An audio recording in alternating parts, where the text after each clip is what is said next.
আচ্ছা, এখন ব্যাপারটা হচ্ছে যে আজ থেকে এর পূর্ববর্তী 3টা ক্লাস করার পূর্ববর্তী সময়গুলোতে তোমরা যেমন একটি পরিকল্পনাহীন অবস্থায় পড়েছিলে, আমার মনে হয় কিছুটা হলেও তার থেকে পরিত্রাণ পাবে এই পদ্ধতিটার মাধ্যমে। আমার মনে হয় যে আমি তোমাদেরকে গতদিন যখন বলেছিলাম যে তোমাদের এই প্রশ্নগুলো তোমরা লিস্ট করবে, ঠিক সেই সময় বলেছিলাম হয়তো সর্বোচ্চ 75 থেকে 80 এরকম অ্যামাউন্টের তোমরা প্রশ্ন পাবে। তো এখন আমি দেখলাম যে তোমরা করেছো অনেকেই, সবাই কিন্তু সম্পূর্ণ করো নাই। অনেকে খুব মনোযোগ সহকারে গুরুত্ব সহকারে করেছো, অনেকেই গুরুত্ব সহকারে হয়তো অতটা করতে পারোনি। তাদের কি সমস্যা ছিল আমি জানি না, থাকতে পারে সমস্যা। অনেকে অর্ধেক করেছো, হ্যাঁ, কিন্তু করেছো, চেষ্টা করেছো, এজন্য সবাইকে ধন্যবাদ। আর সবচেয়ে বড় কথা হচ্ছে যে আমাদের এস্টিমেট যেমন ছিল, প্রশ্নগুলো কিন্তু ঠিক তার আশেপাশে আছে। যেগুলি সর্বোচ্চ প্রশ্ন আমি পেয়েছি সেগুলির মধ্যে হচ্ছে ওই 75 থেকে 80-র মধ্যেই ছিল প্রশ্নের সংখ্যা। অর্থাৎ প্রতিটা সেমিস্টারের জন্য মোটামুটি এই 75 থেকে 80টা প্রশ্ন পড়লেই এক্সামে একটা ভালো ফলাফল করা যায়। হ্যাঁ, তো তার মধ্যে তোমাদের সবার মধ্যে থেকে আমি একজনের একটি প্রশ্ন যেটি আমি পিক করেছি এখানে, সেটি তোমাদের দেখাই। তার প্রশ্ন সবাই খুব ভালো করেছো, তারটায় একটু বিশেষত্ব ছিল, সে সাল সহ করেছে। এই যে এই প্রশ্নটা কার, আহ এইটি, সে কি আছে এখানে? না স্যার, নাই। আচ্ছা, ঠিক আছে। তো যাই হোক, এর যে বিশেষত্ব আছে, দেখো তোমরা যদি পরবর্তীতে কখনো কোশ্চেন ব্যাংক তৈরি করো, তাহলে এই বিশেষত্বটি একটু মাথায় রাখবে, তাহলে তোমাদের জন্য সুবিধা হবে। তোমরা আইডেন্টিফাই করতে পারবে যে আসলে কোন প্রশ্নটা আমাদের আগে পড়তে হবে, কোন প্রশ্নটা আমাদের পরে পড়তে হবে। ঠিক আছে, এখানে দেখো সে কি করেছে, প্রতিটা প্রশ্নের সঙ্গে হচ্ছে আইডেন্টিফাই করে রেখেছে আসলে প্রশ্নের কোন অংশটুকু কোন সালে এসেছিল। ঠিক আছে, তো মোটামুটি তার প্রশ্নে ছিল প্রায় সবারই, আমি দেখেছি যে 77, 78 বা 80 এরকম কাছাকাছি ছিল। এর প্রশ্ন ছিল হচ্ছে 77টি, সর্বশেষ পর্যন্ত প্রশ্ন ছিল 77টি। এখন আমি যেটা বলবো, দেখো তোমাদের যে প্রশ্নগুলো হয়, এই প্রশ্ন কিন্তু 2টি সেকশনে বিভক্ত। একটি হচ্ছে সেকশন এ, আর একটি হচ্ছে সেকশন বি। হ্যাঁ, তো সেকশন এ এবং বির মধ্যে একটি বিশেষত্ব আছে। তোমরা কি এটি খেয়াল করেছো যে সেকশন এ তে তোমার ফান্ডামেন্টাল কিছু হচ্ছে বিষয় নিয়ে কথা বলা হয়েছে, যেখানে তোমাকে ডিজিজ সম্পর্কে জানতে চাওয়া হয়েছে, আসলে প্লান্ট প্যাথোলজি যে সাবজেক্ট, এই সাবজেক্টের কিছু হিস্টোরি সম্পর্কে কথা বলা হয়েছে। আর আরেকটি বিষয় যেখানে ধরে রাখা হয়েছে যে আসলে আহ, কিছু সূত্র, কিছু ল, মানে যেগুলি খুব বিখ্যাত, যেগুলি দ্বারা ডিফাইন করা যায় প্লান্ট প্যাথোলজির অনেক টার্ম, সেগুলি কিন্তু আছে এই সেকশন এ তে। ঠিক আছে, তো আমি তোমাদেরকে বলেছিলাম যে মাইক্রো অর্গানিজম হচ্ছে 4টি। তোমার একটি উদ্ভিদের, প্লান্টের ক্ষতি করার জন্য 4টি হচ্ছে পেস্ট আছে, তার মধ্যে 3টি হচ্ছে মাইক্রো অর্গানিজম, আর একটি হচ্ছে অর্গানিজম। অর্গানিজমটা হচ্ছে নেমাটোড, যেটা খালি চোখে দেখা যায়। আমরা গত ক্লাসে নেমাটোড সম্পর্কে জেনেছিলাম। আর এছাড়া 3টি ক্লাস ছিল যে সেগুলোতে আমরা বারবার বলেছিলাম মাইক্রো অর্গানিজম, মানে যেগুলি খালি চোখে দেখা যায় না, এদেরকে দেখার জন্য আমাদের মাইক্রোস্কোপের প্রয়োজন হয়। অতি ক্ষুদ্র নেকেড আইয়ে যেগুলো দেখা যাবে না, এইগুলি হচ্ছে মাইক্রো অর্গানিজম। এখানে আমি বলেছিলাম যে মাইক্রো অর্গানিজম হচ্ছে 3টি। একটি হচ্ছে ফাঙ্গাস, ব্যাকটেরিয়া, আর হচ্ছে ভাইরাস। তার মধ্যে ফাঙ্গাস গুলো একটু বড় ধরনের হয়, যেগুলি হয়তো খালি চোখে দেখা সম্ভব। বেশ কিছু ফাঙ্গাস আছে যেগুলো খালি চোখে দেখা যায়। তোমাদের এটার উদাহরণ দিয়েছিলাম যে তোমরা যদি বাসায় একটি পাউরুটি ফেলে রাখো, দেখবে এর উপরে একটি সাদা সাদা প্রলেপ পড়ে গেছে, জালের মতো হয়ে গেছে, এগুলি আসলে ফাঙ্গাস। এছাড়াও বিভিন্ন জায়গায় স্যাঁতসেঁতে ধরনের সাদা সাদা আবরণ তৈরি হয়ে যায়, অনেক সময় কালো হয়। তারপর ওই যে কাঁঠালের উপরে কালো আবরণ দেখতে পাও তোমরা। হ্যাঁ, এগুলো হচ্ছে ফাঙ্গাস, খালি চোখে দেখা যায়। তবে বেশিরভাগ যেগুলি আছে ক্ষতিকারে, এইগুলি কিন্তু খালি চোখে দেখা যায় না। মাশরুমটাও ফাঙ্গাস, এটিও খালি চোখে দেখা যায়। তো সব থেকে বেশি ক্ষতি করে কোনটি সেটি আমি একদিন বলেছিলাম যে প্লান্টের যত রোগ হয় তার সবচেয়ে বেশি অংশটুকু ক্ষতি করে হচ্ছে ফাঙ্গাস। ঠিক আছে, তারপরে ব্যাকটেরিয়া, ভাইরাস, এগুলি হচ্ছে পর্যায়ক্রমে। সবচেয়ে বেশি ক্ষতির হার হচ্ছে তোমার ফাঙ্গাস থেকে হয়, আর বাদ বাকিগুলি হয় ভাইরাস এবং ব্যাকটেরিয়া দ্বারা। ঠিক আছে, তো প্লান্ট প্যাথোলজিতে কিন্তু বেশি যে রোগগুলি তোমরা পড়বে এগুলি কিন্তু ফাঙ্গাস। এটি তোমরা খেয়াল করতে পারবে, তোমাদের প্রশ্নের ধরন দেখেও কিন্তু এটি তোমরা খেয়াল করতে পারবে। তোমরা একটু খেয়াল করে দেখো, সেকশন এ জুড়ে সম্পূর্ণটাই ছিল হচ্ছে তোমার বিভিন্ন ফাঙ্গাস নিয়ে কথাবার্তা, বিভিন্ন ফাঙ্গাসের হচ্ছে বিষয়ে তোমার প্রশ্ন ছিল। এটিকে প্রাধান্য দেওয়া হয়েছে বিধায় এটিকে সেকশন এ তে রাখা হয়েছে। আর বাকি যেটি ছিল সেকশন বি, এইটিতে কিন্তু কি করা হয়েছে যে তোমাদের অন্যান্য মাইক্রো অর্গানিজম এবং অর্গানিজম, অর্থাৎ বাকি যে তিনটি ক্ষতিকারী অণুজীব এবং জীব থাকলো, যেটার মধ্যে আছে নেমাটোড, ব্যাকটেরিয়া আর হচ্ছে ভাইরাস, এগুলি কিন্তু ওই জায়গাটিতে ছিল। ঠিক আছে, তো আশা করি তোমরা এই বিষয়টা বুঝতে পারছো যে কোন অংশটুকু তোমাদের জন্য কতটুকু ইম্পর্টেন্ট এবং কিভাবে পড়তে হবে। ঠিক আছে, যেহেতু সেকশন দুইটি আলাদা করে দেয়া আছে, এটি তোমাদের জন্য বুঝতে সুবিধা হবে। তোমরা শুরু থেকেই বুঝতে পারবে যে ফাঙ্গাস অংশটুকু হচ্ছে বেশি ইম্পর্টেন্ট, কারণ ফাঙ্গাস দ্বারা রোগ হয় বেশি, উদ্ভিদের রোগ ফাঙ্গাস থেকে হয় বেশি। ঠিক আছে, তো আজকে যেটি প্রধান কারণ তোমাদেরকে বলেছিলাম যে তোমাদের যে 18 জন আছে 18 জনই যেন উপস্থিত থাকে, এটির একটি বিশেষ কারণ রয়েছে, সেটি এখন বলবো। সেটি হচ্ছে যে তোমরা সম্ভবত পার্টিসিপেন্ট এখন আছো 14 জন। তো তোমাদের তো ক্লাস মেইনটেনেন্সে A to 18, 1 থেকে 18 পর্যন্ত রোল নাম্বার আছে, আছে না এরকম কিছু একটা? জি স্যার।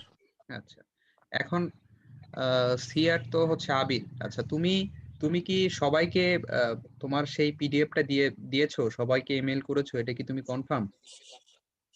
স্যার, যারা যারা আমাকে ইমেল দিছে আমি তাদের সবাইকে দিছি, এবং আমি গ্রুপে বারবার বলছি যে যারা এখনো মেইল পাইসনি আমাকে মেইল দে। আচ্ছা, হুম, আচ্ছা ঠিক আছে। আমি সেদিন বলেছিলাম যে যারা পাওনি তারা যেন সবাই আবিরের থেকে যোগাযোগ করে নিয়ে নাও। এখনো পাওনি এমন কি কেউ এখানে আছো, যারা এখন ক্লাসে আছো কিন্তু এখনো পাওনি?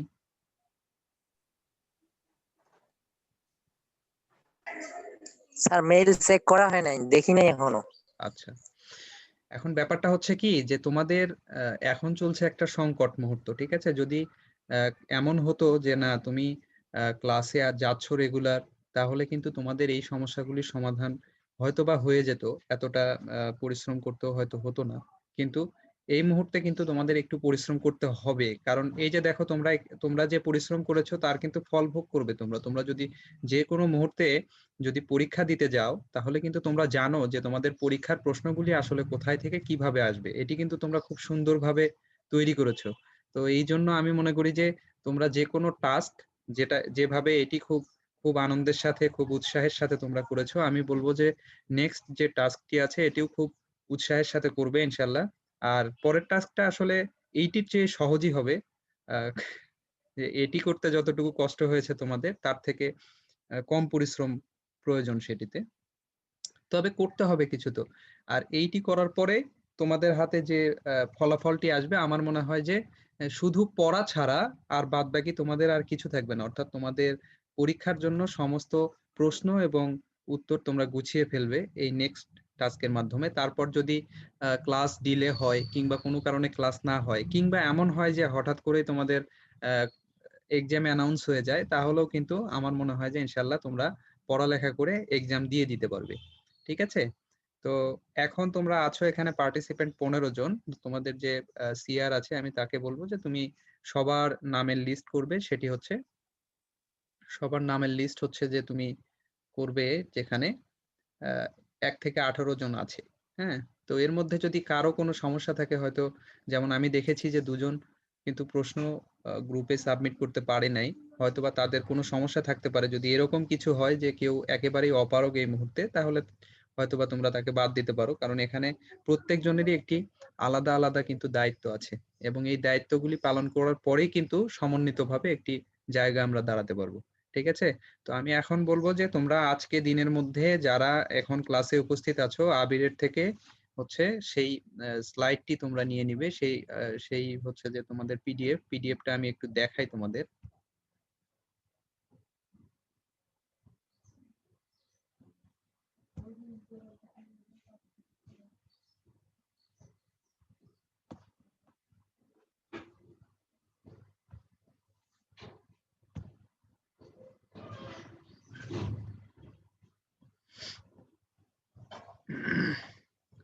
দেখো এইটাই সেই পিডিএফ। গতদিন আমি এখান থেকে ক্লাস নিয়েছিলাম, তোমাদের নেমাটোডের একটি প্রশ্ন পড়িয়েছিলাম, তার কিছু অংশ শেষ করতে পারিনি সেদিন, তোমাদের পরবর্তী ক্লাস ছিল বিধায়। হ্যাঁ, তো আমি এই অংশটুকু আজকে তোমাদেরকে বলে দিব যে কিভাবে এই অংশটুকু। দেখো উপরে লেখা আছে প্লান্ট নেমাটোলজি থেকে শুরু করেছে, এদের প্রথম যে ইয়া ছিল। এইটি হচ্ছে সেই পিডিএফ। তোমরা পেলে যখন পিডিএফটা পাবে 1 নাম্বার যে পেজ থাকবে সেটা এইরকম থাকবে, ঠিক আছে? কনফার্ম হয়ে নিও, এটা এই জন্য বললাম। আর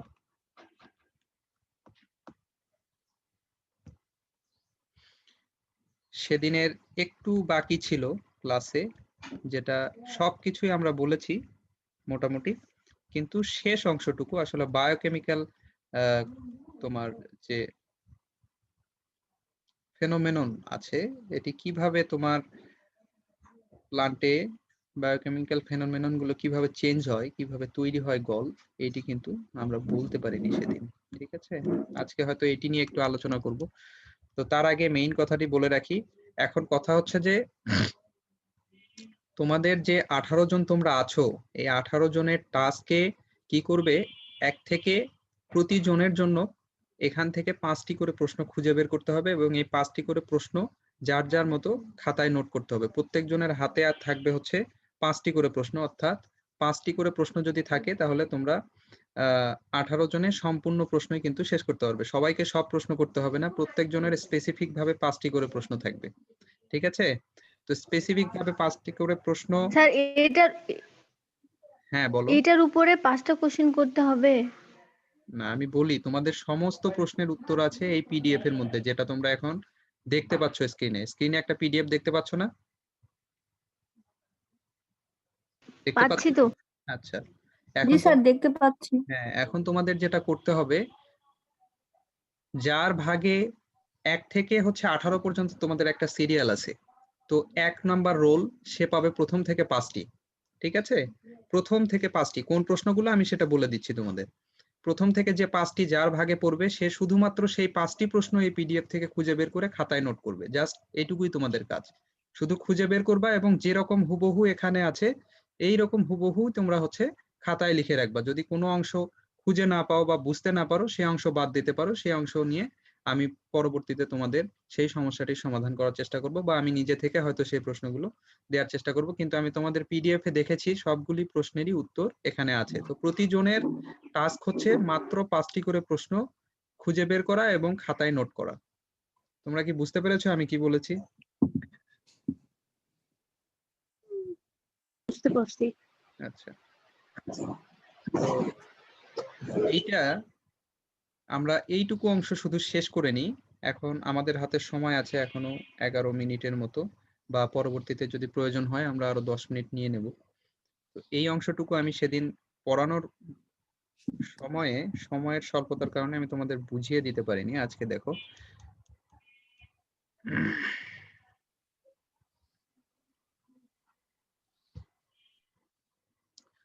দেখো যে ফলোইং ফেনোমেনন কিভাবে অকার হয়। সেদিন আমি বলেছিলাম যে গল ফরমেশনের পদ্ধতিটা কিন্তু আমরা সেদিন দেখেছিলাম। আজকে আমরা দেখবো যে কিভাবে এই ফেনোমেনন গুলো তৈরি হচ্ছে।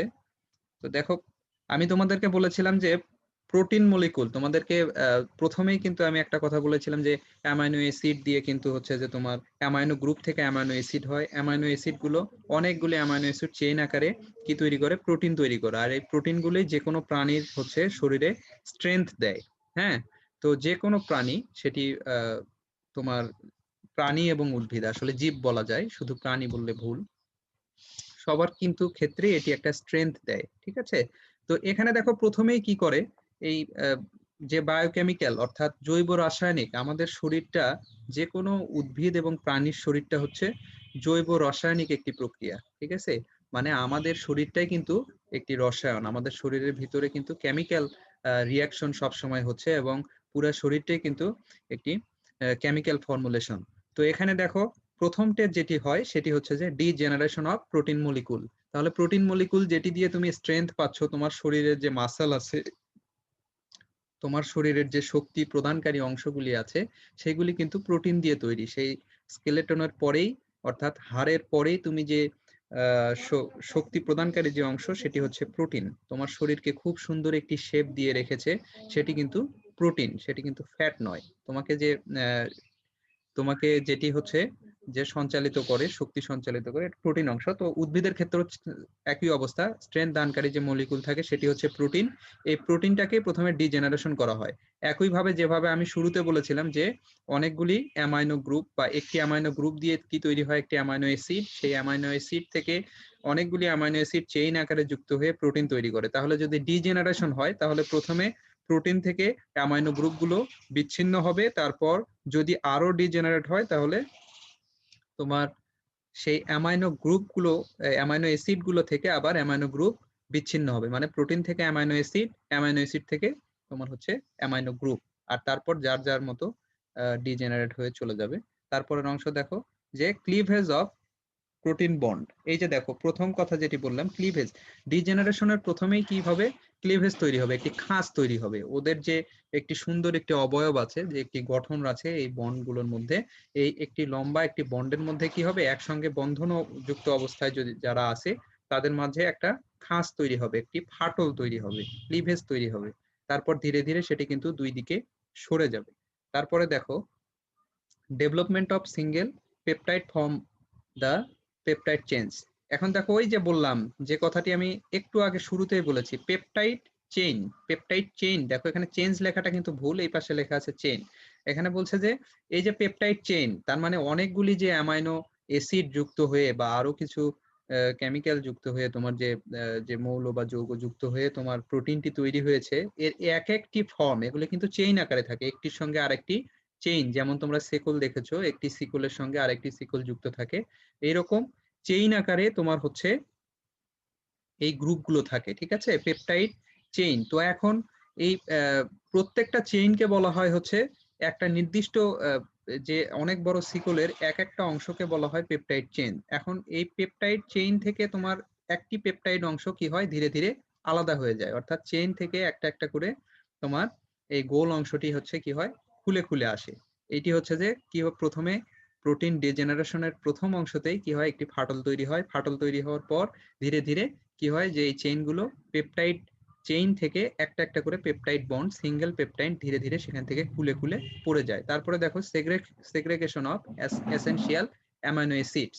এই দেখো এখন বলা হচ্ছে যে এসেনশিয়াল যে অ্যামাইনো অ্যাসিড গুলি থাকে, যেটি সবচেয়ে গুরুত্বপূর্ণ, এখানে দেখো নাম লেখা আছে ট্রিপ্টোফ্যান। ট্রিপ্টোফ্যান কি, একটি এসেনশিয়াল অ্যামাইনো অ্যাসিড, যেটি খুবই পাওয়ারফুল এবং খুবই উপযোগী প্রোটিনের ক্ষেত্রে। তোমরা বুঝতে পারবে পরবর্তীতে যখন এগ্রিকালচারাল কেমিস্ট্রি বা যদি পড়ে থাকো তাহলে জানার কথা, এগ্রিকালচারাল কেমিস্ট্রি, বায়োকেমিস্ট্রি এগুলি পড়লে তোমরা আরো ভালোভাবে জানতে পারবে।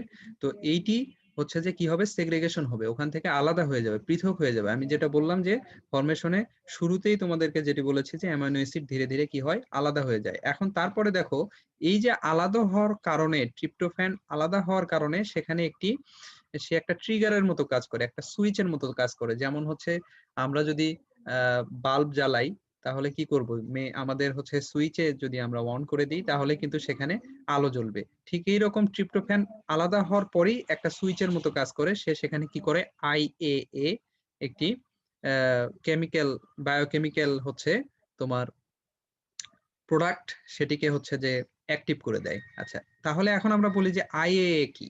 এখানে দেখো লেখা আছে, তোমরা দেখতে পাচ্ছ যে এখানে লেখা আছে IAA is a growth regulator, growth and enhancer, ঠিক আছে, if trigger the affected tissue to proliferate, that is to develop the giant cells. এখন কথা হলো যে আমরা তারপরেও কিছু বুঝলাম না, সবকিছু জানার পরেও, যে এটি একটি হচ্ছে গ্রোথ রেগুলেটর, এটি হচ্ছে গ্রোথ ইনহ্যান্স করে, যার কারণে কি হয় যে ওই তোমার হচ্ছে যে কোষটি প্রলিফারেট হয়ে বড় হয়ে যায়। তো আমরা ইন্টারমিডিয়েট থেকে সম্ভবত এটি শিখে আসছি, ইন্টারমিডিয়েট বা এসএসসি তেও মনে হয় এইটির ইয়া ছিল, তোমরা পড়েছো কিনা, তোমরা জানো কিনা, এই কথাটি শুধু উত্তর দেবে। সেটি হচ্ছে যে আমরা শুনেছিলাম সাইটোকাইনিন, জিবেরেলিন, অক্সিন, এই কথাগুলো সম্পর্কে কি তোমরা জানো, শুনেছো কি এইগুলি?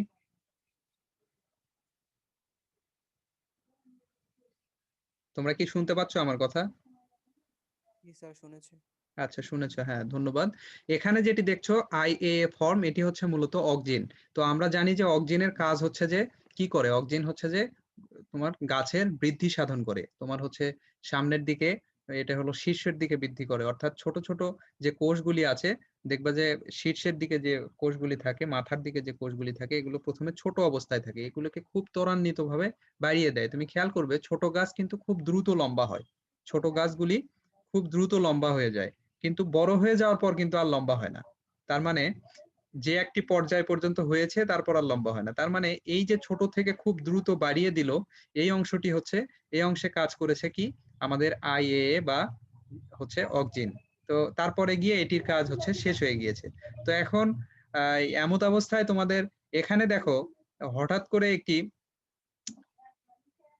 ট্রিপ্টোফ্যানের ট্রিগারের কারণে তোমার অক্সিনের যে অ্যাক্টিভেশন হওয়ার কারণে এই তোমার হচ্ছে যে শিকড়ের জায়গাতে তোমার হচ্ছে এর অ্যাক্টিভিটি কাজ করে শুরু করে, অর্থাৎ খুব দ্রুত সেখানে বৃদ্ধি সাধন করে।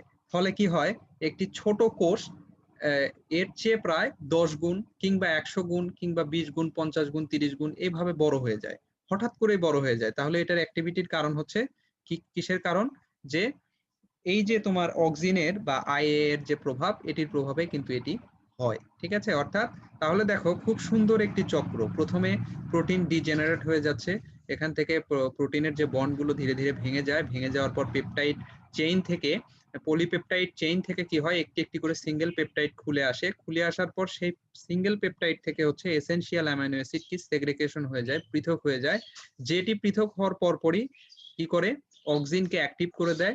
ফলে কি হয় যে সেই কোষগুলি খুব দ্রুত বৃদ্ধি পায়। হ্যাঁ, আর তারপরে এটি প্রলিফারেট হয়ে যায়, অনেক বড় আকার ধারণ করে দেয়, একটা হচ্ছে জেইন্ট সেলে পরিণত হয়। তারপর দেখো ফাইনালি এখন কিন্তু অলরেডি হয়ে গেছে, কারণ আমাদের কাজটা হচ্ছে যে রুট নট বা রুট বল বা রুট গল যেটি বলো, যে অনেক বড় একটি টিস্যু তৈরি হয়ে যাওয়াটাই হচ্ছে তোমার একটি নেমাটোডের আক্রমণের শেষ পরিণতি। এবং এরপরেই কি হবে, যে ওখানে তোমার হচ্ছে পরিবহন টিস্যু যে যে হচ্ছে যে তোমার পুষ্টি এবং পানি গ্রহণ করে, সেটি কিন্তু আর গ্রহণ করতে পারবে না এবং ধীরে ধীরে উইল্টিং এর মাধ্যমে মারা যাবে। তো সেদিনের যে ক্লাসটুকু ছিল তার শেষ অংশ ছিল এইটুকু, এটি আমি সময়ের স্বল্পতার কারণে সেদিন বলতে পারিনি। তো আজকে তোমাদের এই অংশটুকু শেষ করে দিলাম। এখন তোমাদের কাজ হচ্ছে প্রত্যেকজন যে 5টি করে প্রশ্ন পাবে আর কি, সেই 5টি করে প্রশ্ন যার যার মতো করে নোট করবে। এটিতে তোমরা যে কয়দিন সময় চাও, এখানে মোটামুটি প্রায় সবাই আছো, মানে বেশিরভাগ জনই আছো এখানে।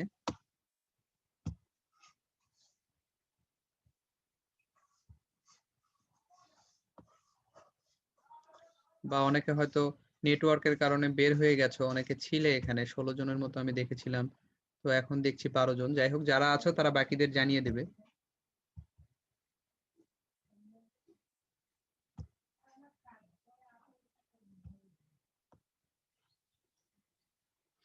আচ্ছা, তোমরা এখান থেকে মিলিয়ে নিতে পারো, এখানে যে সিরিয়াল ওয়াইজ আছে এই সিরিয়াল থেকে তোমরা করতে পারো, সবাই করেছো, ঠিক আছে, যে যার মতো করেছো। আমি একটা শুধু দেখালাম, তোমরা যেভাবে পারো করো। আমি শুধু এইটা বলবো যে এখানে যে সিরিয়ালটা আছে এই সিরিয়াল মেনটেন করে তোমরা যার যার মতো প্রশ্ন তৈরি করো। শুধু প্রতিজনের জন্য আছে 5টি করে প্রশ্ন, প্রতিজনের জন্য 5টি করে প্রশ্ন। এই ক্ষেত্রে দেখবা যে শেষের দিকে গিয়ে হয়তো তোমাদের প্রশ্ন দেখবা যে 16 জনের মধ্যে 80টি প্রশ্ন প্রায় উত্তর হয়ে যাচ্ছে। তো এই ক্ষেত্রে করবে কি, প্রথম জন 1 2 3 4 5 এরকম হবে, দ্বিতীয় জনের 5 শুরু হবে 4 5 থেকে, ঠিক আছে।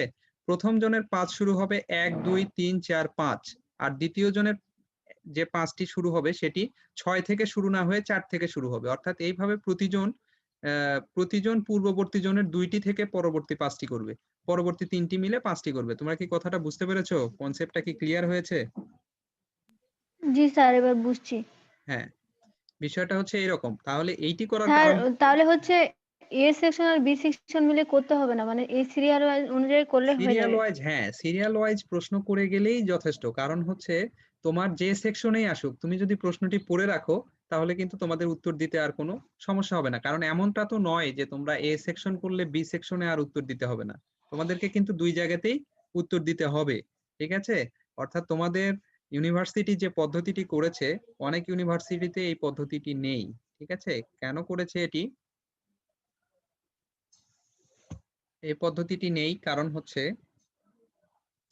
সেক্ষেত্রে অনেকেই কি করে, হয়তো শুধু ফাঙ্গাস অংশটুকু পড়ে গিয়ে পরীক্ষায় ভালো করতে পারে, মানে ফাঙ্গাস থেকে অনেক বেশি প্রশ্ন আসে, কাজেই বাকিগুলো দুটো একটা বাদ দিয়ে গেলেও তেমন একটা ক্ষতি হয় না তাদের। হ্যাঁ, কিন্তু এরা তোমাদের যে বিশ্ববিদ্যালয়ের কারিকুলাম, এখানে তারা চাচ্ছে যে তোমরা সবটাই পড়ো, অর্থাৎ কোনো অংশ যাতে বাদ দিতে না পারো, এই জন্য দুইটি সেকশন করেছে এবং দুইটিতেই বাধ্যতামূলক 5টি করে প্রশ্ন তোমাদের লিখতে বলেছে। কাজেই তোমাদের ফাঙ্গাসও পড়তে হবে, তোমাদের নেমাটোডও পড়তে হবে, তোমাদের ভাইরাস পড়তে হবে, ব্যাকটেরিয়া পড়তে হবে, সবই পড়তে হবে। তো এই জন্য বলছি যে তোমাদের যে সময়গুলি যেটি আছে, প্রত্যেকজন শুধু 5টি করে প্রশ্ন স্লট আউট করো। তারপর কি করবে, তোমাদের মধ্যে এই 5টি করে প্রশ্নের নোটের বিনিময় করবে। এটি খুব যত্ন সহকারে লিখবে এবং এটি তোমাদের, যেহেতু এখন তোমরা কাছে নেই, ঠিক আছে, যাতে একজনের লেখা আরেকজন বুঝতে পারো, এইভাবে যত্ন সহকারে লিখবে, সবাই এইভাবে লিখবে, যাতে ছবিটা হাতে নিয়ে তোমরা পরবর্তীতে পড়তে পারো। আগের যদি কথা হতো, যদি তোমরা এক জায়গায় থাকতে, তাহলে তোমরা এটি হচ্ছে ফটোকপি করে নিতে পারতে, কিন্তু এখন তো সেই সুযোগটা নেই। কাজেই তোমরা খুব যত্ন সহকারে, বেশি প্রশ্ন নয়, মাত্র 5টা প্রশ্ন, এইটি তোমরা করার জন্য কতদিন মনে হয় যে সময় লাগতে পারে? যেটি পাবে না, যদি এমন হয় যে পিডিএফ এর মধ্যে তোমার সেই প্রশ্নই নেই, সেক্ষেত্রে সেটি বাদ দিতে পারো। ঠিক আছে, কিন্তু আমি দেখেছি যে তোমাদের যতগুলো প্রশ্ন আছে সবগুলি পিডিএফ এর মধ্যে আছে, এমনকি তার বাইরেও অনেক প্রশ্ন আছে। ঠিক আছে, তো কাজেই নাই বলে কোনো কথা নাই, সবগুলি আছে। তোমরা খুব যত্ন সহকারে এইগুলি করবে। তো এই ক্ষেত্রে কি তোমাদের 7 দিন যথেষ্ট হবে না সময়? মানে 7 দিনে করতে পারবে কিনা?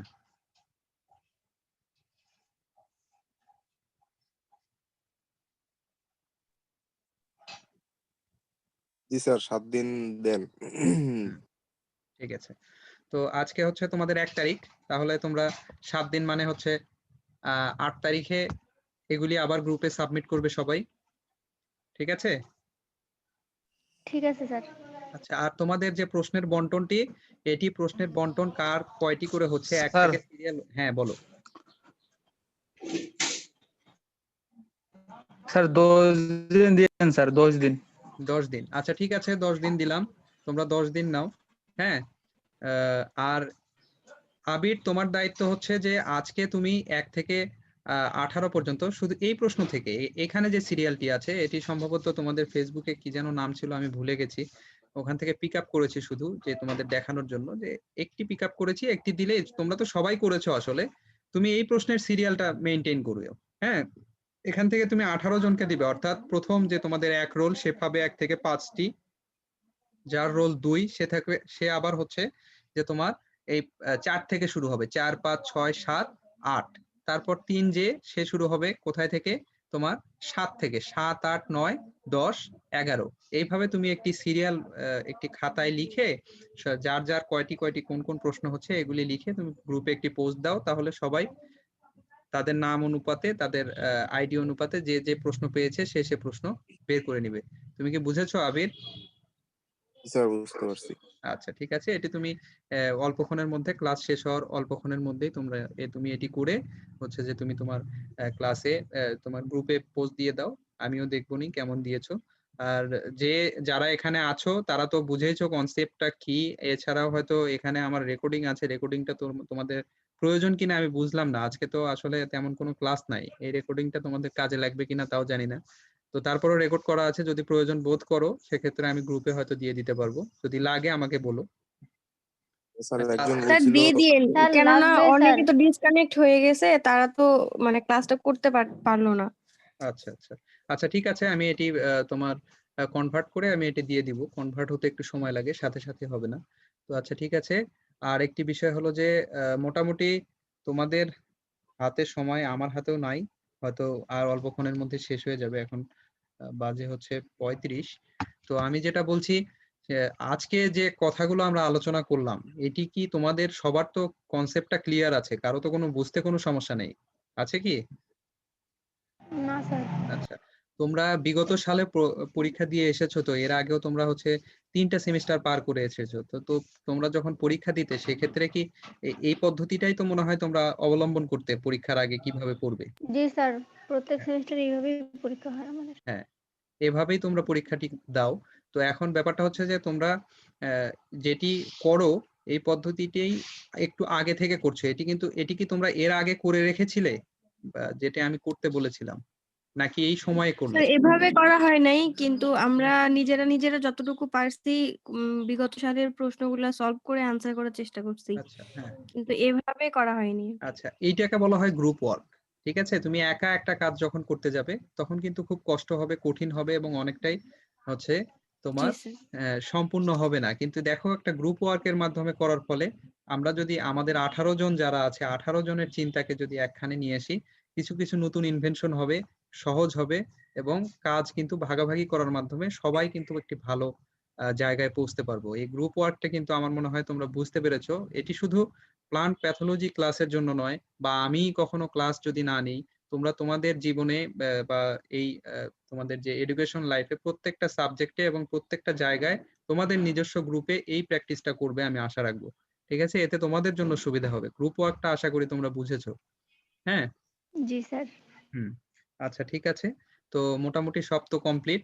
আর পরবর্তী তোমাদের আরেকটি ব্যাপার থাকলো, আমার শেষ দায়িত্ব হচ্ছে তোমাদের এই প্রশ্নগুলো চেক করে দেখা। যদি দুটি একটি প্রশ্ন তোমাদের এমন হয় যে দুটি একটি প্রশ্ন পাচ্ছ না, সেটি হয়তো বের করে দেওয়ার দায়িত্ব পর্যন্ত আমার থাকবে ইনশাল্লাহ। তার পরবর্তী সময়ে তোমরা কিন্তু তোমাদের সাবজেক্ট, এই সাবজেক্টটা আশা করি যে তোমাদের প্রশ্নগুলো বের হয়ে আসার পর আর সম্ভবত তেমন একটা বিশেষ কোনো একটা তোমরা হতাশায় ভুগবে না, বা তোমাদের পরীক্ষার জন্য তোমরা রেডি থাকবে। তো এইটুকু কনফিডেন্স তো সবার মধ্যে আছে আশা করা যায়। জি স্যার। আচ্ছা, ঠিক আছে। তো সময় প্রায় শেষের দিকে, তোমাদের কারো কোনো প্রশ্ন বা কোনো জিজ্ঞাসা থাকলে 3 মিনিট সময় আছে, কেউ কথা বলতে পারো।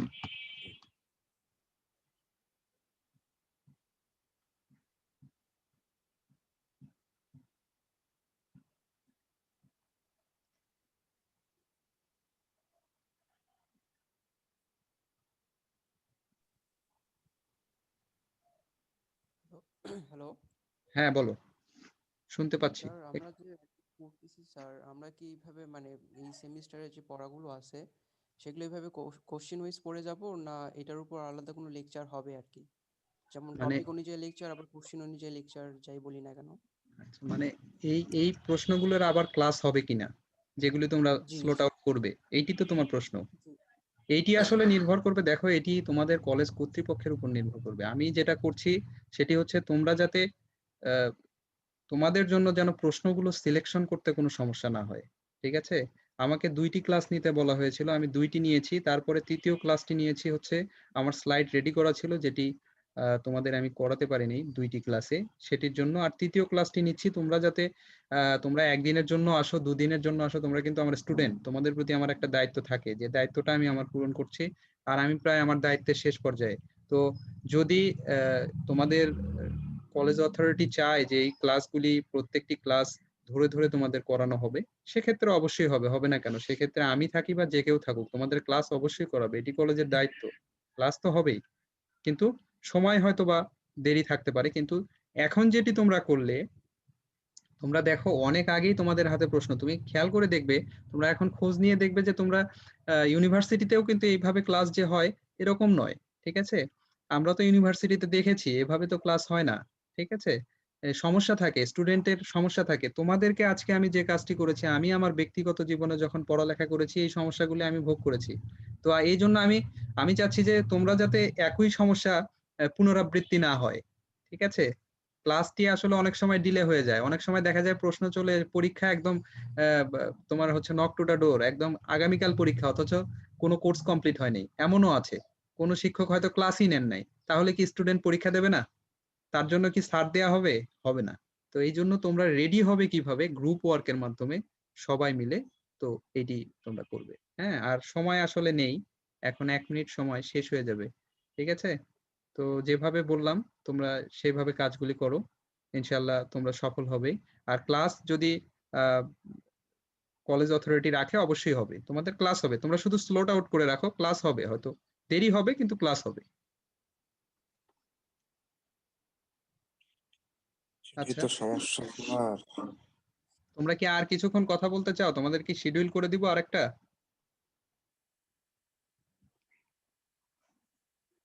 তাহলে এখানে জয়েন করো আবার।